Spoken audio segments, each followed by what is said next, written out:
यथार्थ मोक्ष।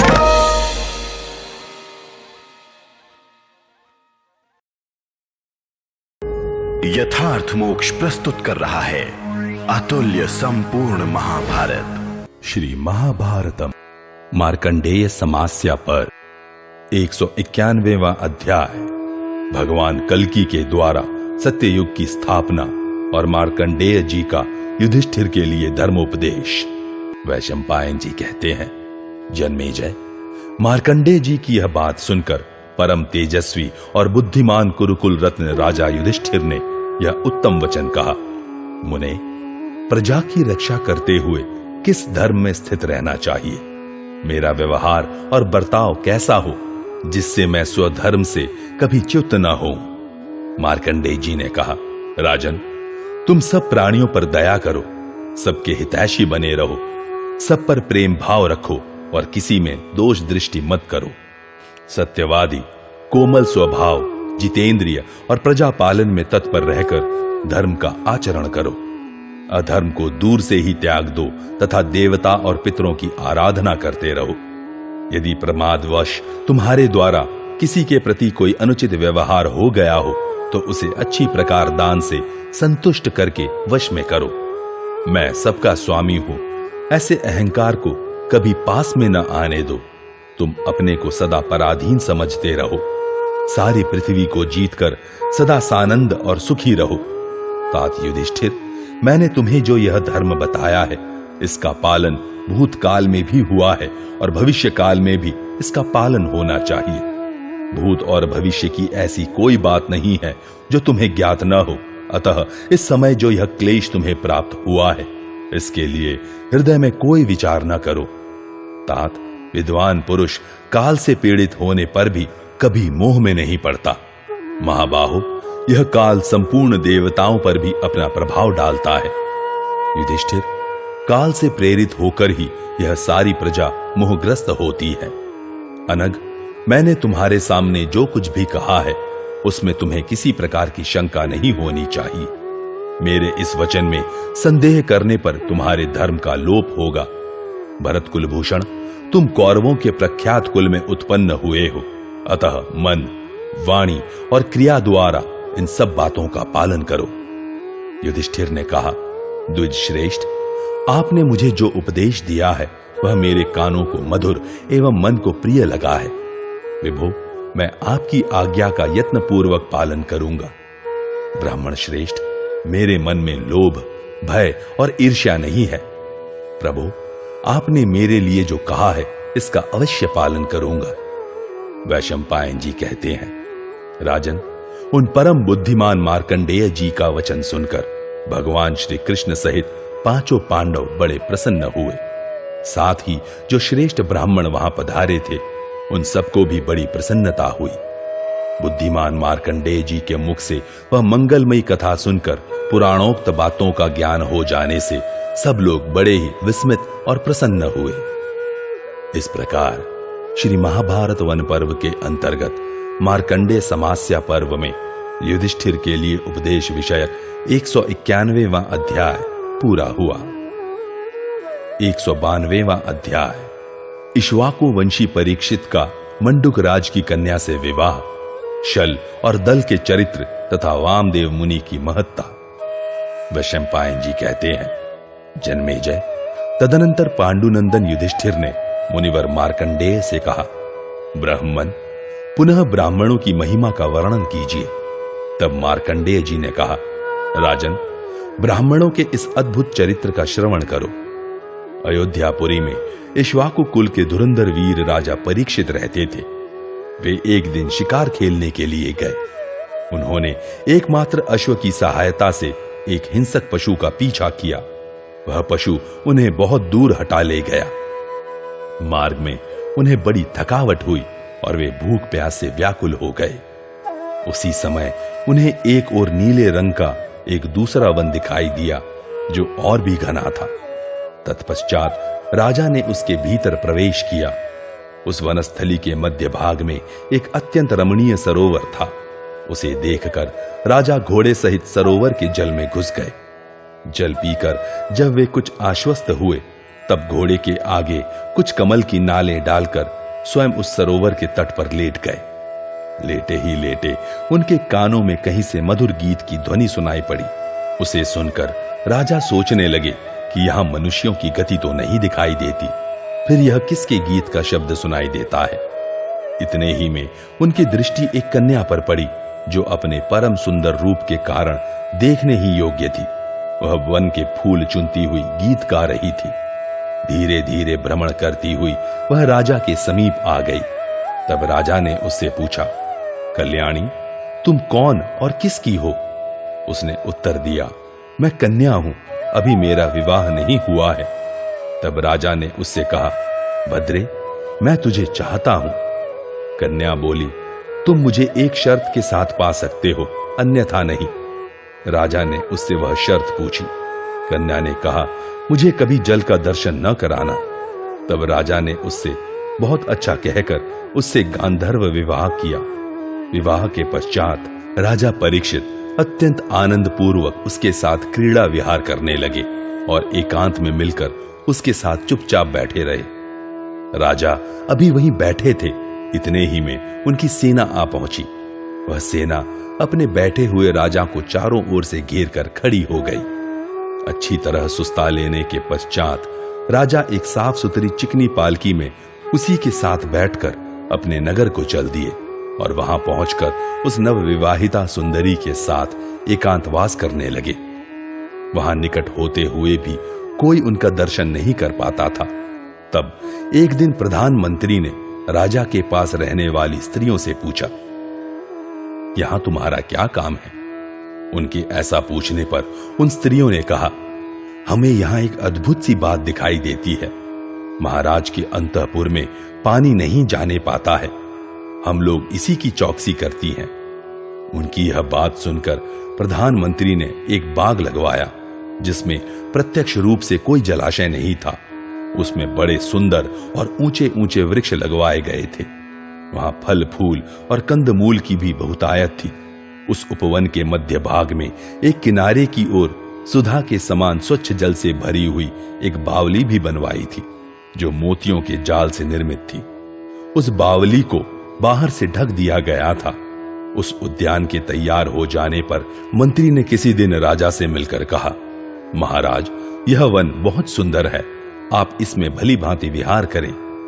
मंत्री के कहने से राजा ने उसी नवविवाहिता रानी के साथ उस वन में प्रवेश किया।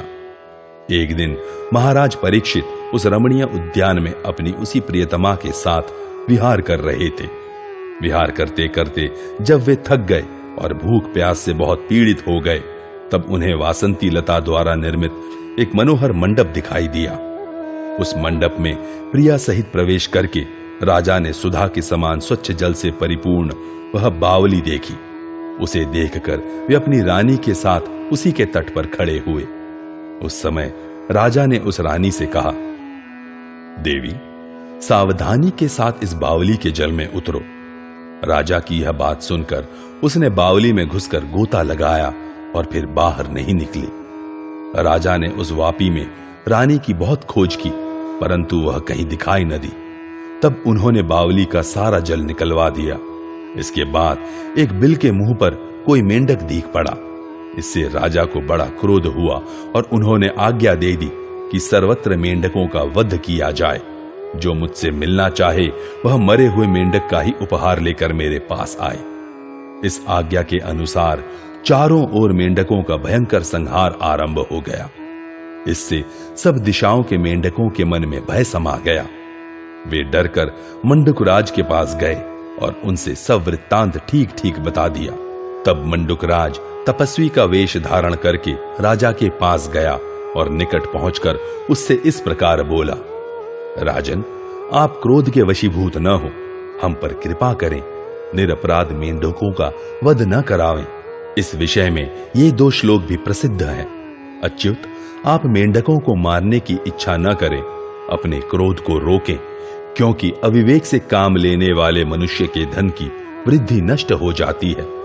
प्रतिज्ञा करें कि इन मेंढकों को पाकर आप क्रोध नहीं करेंगे। यह अधर्म करने से आपको क्या लाभ है? मंडकों की हत्या से आपको क्या मिलेगा? राजा का हृदय अपनी प्यारी रानी के विनाश के शोक से दग्ध हो रहा था। उन्होंने ऐसी बातें कहने वाले मंडूक राज से कहा, मैं क्षमा नहीं कर सकता, इन मेंढकों को अवश्य मारूंगा। इन दुरात्माओं ने मेरी प्रियतमा को खा लिया है, अतः ये मेंढक मेरे लिए सर्वथा वध्य ही हैं। विद्वन, आप मुझे उनके वध से न रोकें।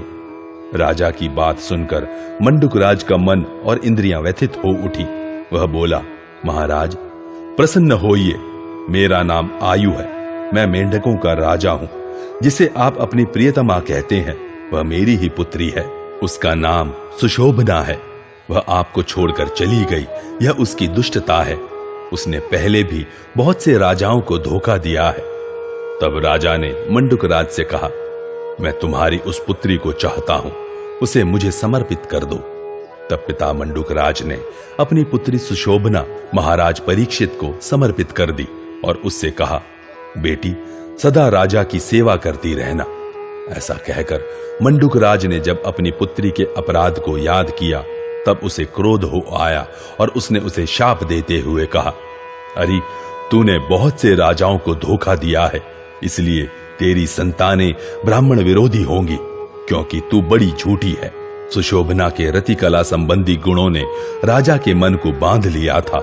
वे उसे पाकर ऐसे प्रसन्न हुए मानो उन्हें तीनों लोकों का राज्य मिल गया हो। उन्होंने आनंद के आंसू बहाते हुए मंडूक राज को प्रणाम किया और उसका यथोचित सत्कार करते हुए हर्ष गदगद वाणी में कहा, मंडूक राज, तुमने मुझ पर बड़ी कृपा की है। तत्पश्चात कन्या से विदा लेकर मंडूक राज जैसे आया था वैसे ही अपने स्थान को चला गया। कुछ काल के पश्चात सुशोभना के गर्भ से राजा परीक्षित के 3 पुत्र हुए, शल, दल और बल। इनमें शल सबसे बड़ा था। समय आने पर पिता ने शल का राज्याभिषेक करके स्वयं तपस्या में मन लगाए तपोवन को प्रस्थान किया। तदनंतर एक दिन महाराज शल शिकार खेलने के लिए वन को गए।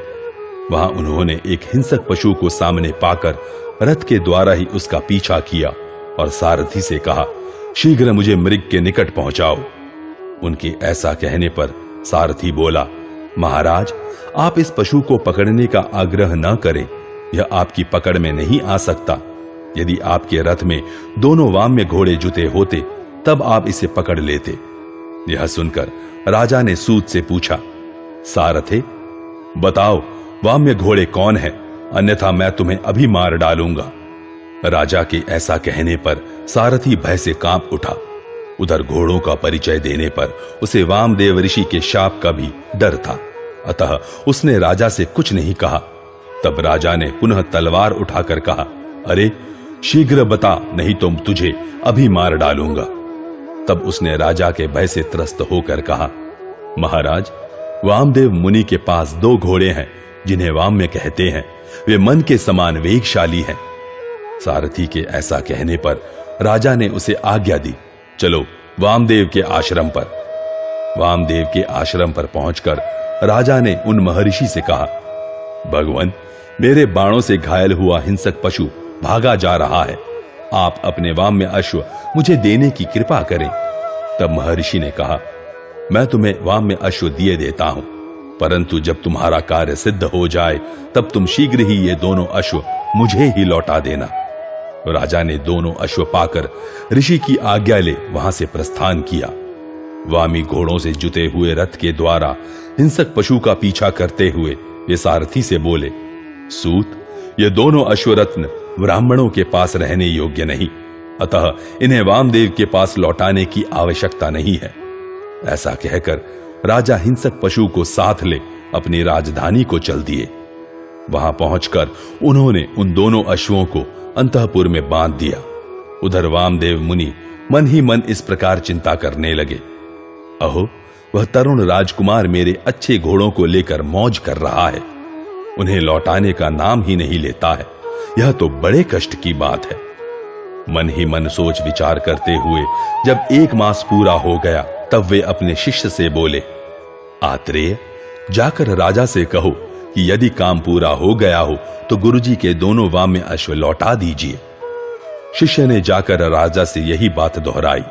तब राजा ने उसे उत्तर देते हुए कहा, यह सवारी राजाओं के योग्य है, ब्राह्मणों को ऐसे रत्न रखने का अधिकार नहीं है। भला ब्राह्मणों को घोड़े लेकर क्या करना है? अब आप सकुशल पधारिए। शिष्य ने लौटकर ये सारी बातें उपाध्याय से कही।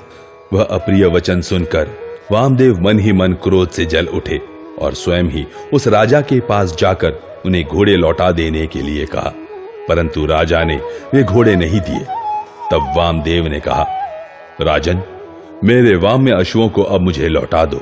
निश्चय ही उन घोड़ों द्वारा तुम्हारा असाध्य कार्य पूरा हो गया है। इस समय तुम ब्राह्मण और क्षत्रिय के बीच में विद्यमान हो। कहीं ऐसा न हो कि तुम्हारी असत्यवादिता के कारण राजा वरुण तुम्हें अपने भयंकर पाशों में बांध ले। राजा बोले, वामदेव जी, ये दो अच्छे स्वभाव के सीखे सिखाए हृष्ट पुष्ट बैल हैं जो गाड़ी खींच सकते हैं। ये ही ब्राह्मणों के लिए उचित वाहन हो सकते हैं। अतः महर्षि, इन्हीं को गाड़ी में जोत कर आप जहां चाहे जाएं। आप जैसे महात्मा का भार तो वेद मंत्र ही वहन करते हैं। वामदेव ने कहा, राजन, इसमें संदेह नहीं कि हम जैसे लोगों के लिए वेद के मंत्र ही वाहन का काम कर देते हैं, परंतु वे परलोक में ही उपलब्ध होते हैं। इस लोक में तो हम जैसे लोगों के तथा दूसरों के लिए भी ये अश्व ही वाहन होते हैं। राजा ने कहा, ब्राह्मण, तब 4 गधे, अच्छी जाति की खच्चरियां या वायु के समान वेगशाली दूसरे घोड़े आपकी सवारी के लिए प्रस्तुत हो सकते हैं। इन्हीं वाहनों द्वारा आप यात्रा करें। यह वाहन जिसे आप मांगने आए हैं क्षत्रिय नरेश के ही योग्य है, इसलिए आप यह समझ लें कि ये वाम्य अश्व मेरे ही हैं, आपके नहीं। वामदेव बोले, राजन, तुम ब्राह्मणों के इस धन को हड़प कर जो अपने उपयोग में लाना चाहते हो, यह बड़ा भयंकर कर्म कहा गया है। यदि मेरे घोड़े वापस न दोगे तो मेरी आज्ञा पाकर विकराल रूपधारी तथा लौह शरीर वाले अत्यंत भयंकर 4 बड़े बड़े राक्षस हाथों में तीखे त्रिशूल लिए तुम्हारे वध की इच्छा से टूट पड़ेंगे और तुम्हारे शरीर के 4 टुकड़े करके उठा ले जाएंगे। राजा ने कहा, वामदेव जी, आप ब्राह्मण हैं तो भी मन, वाणी एवं क्रिया द्वारा मुझे मारने को उद्यत हैं। इसका पता हमारे जिन सेवकों को चल गया है, वे मेरी आज्ञा पाते ही हाथों में तीखे त्रिशूल तथा तलवार लेकर शिष्यों सहित आपको पहले ही यहां मार गिराएंगे।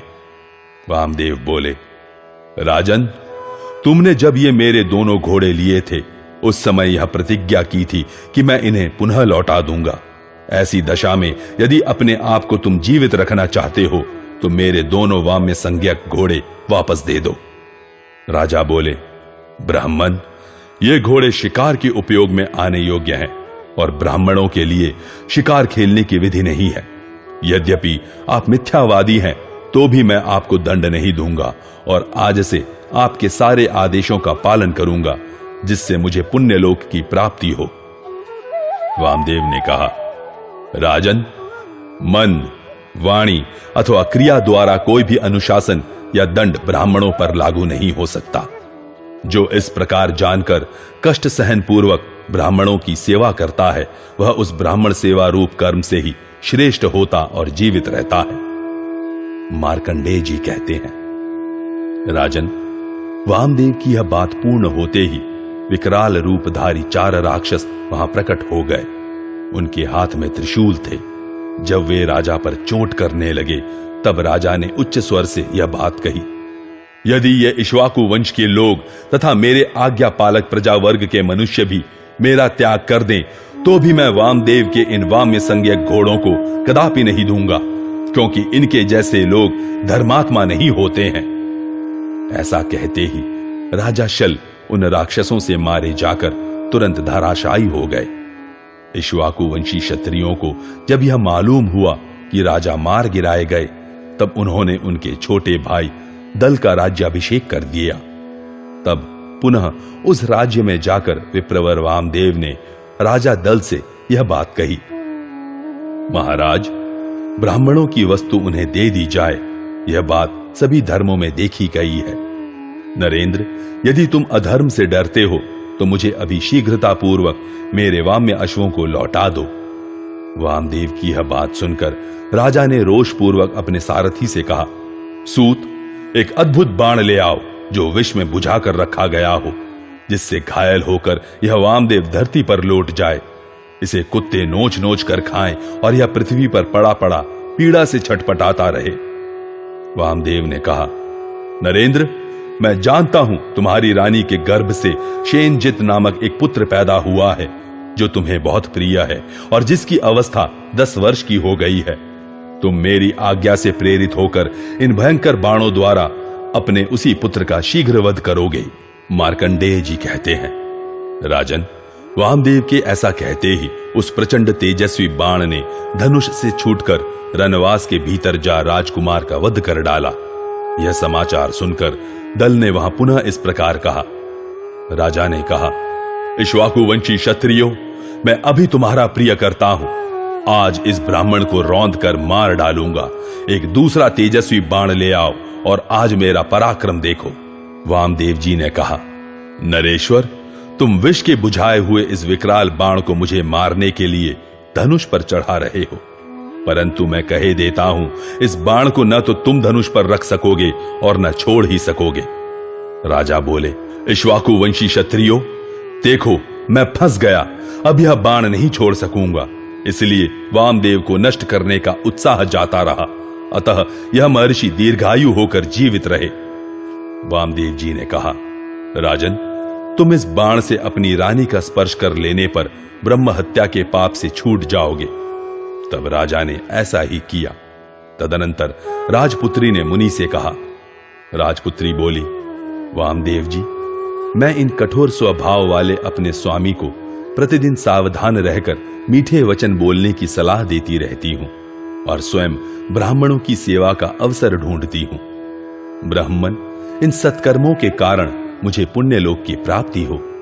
वामदेव ने कहा, शुभ दृष्टि वाली अनिंद्य राजकुमारी, तुमने इस राजकुल को ब्राह्मण के कोप से बचा लिया। इसके लिए कोई अनुपम वर मांगो, मैं तुम्हें अवश्य दूंगा। तुम इन स्वजनों के हृदय और विशाल इक्ष्वाकु राज्य पर शासन करो। राजकुमारी बोली, भगवन, मैं यही चाहती हूं कि मेरे ये पति आज सब पापों से छुटकारा पा जाएं। आप यह आशीर्वाद दें कि ये पुत्र और बंधु बांधवों सहित सुख से रहें। विप्रवर, मैंने आपसे यही वर मांगा है। मार्कंडेय जी कहते हैं, कुरुकुल के प्रमुख वीर युधिष्ठिर, राजपुत्री की यह बात सुनकर वामदेव मुनि ने कहा, ऐसा ही होगा। तब राजा दल बड़े प्रसन्न हुए और उन्होंने महर्षि को प्रणाम करके ये दोनों वाम्य अश्व उन्हें लौटा दिए। इस प्रकार श्री महाभारत वन पर्व के अंतर्गत मार्कंडेय समास्या पर्व में मंडूकोपाख्यान विषयक 192वां अध्याय पूरा हुआ।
यथार्थ मोक्ष